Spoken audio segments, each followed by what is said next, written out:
त्यामुळे ते सुसाईडचं काहीतरी कारण झालं होतं किंवा 1-2 वाजता असे आवाज यायला सुरुवात होतात जोरजोरात.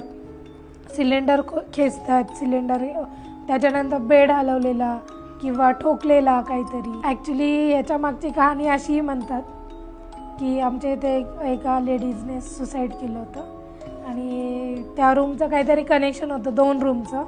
त्या 2 रूम समोरासमोर असल्यामुळे ना तो इफेक्ट खालीपर्यंत ती एनर्जी ओढून घेते, कारण का त्याच्या खाली आम्ही राहतो.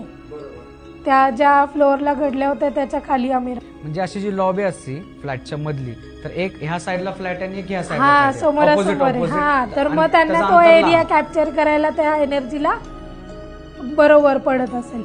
आणि ती घटना अशी होती की समोर एक जेंट्स होता, त्याच्यासोबत या लेडीजचं काहीतरी, त्यामुळे ते सुसाईडचं काहीतरी कारण झालं होतं. हा व्हिडिओ पूर्ण पाहण्यासाठी बायोमध्ये लिंक दिलेली आहे, लिंकवर क्लिक करा आणि मिस्ट्री टॉक्स यूट्यूब चॅनलला जाऊन पूर्ण व्हिडिओ पहा.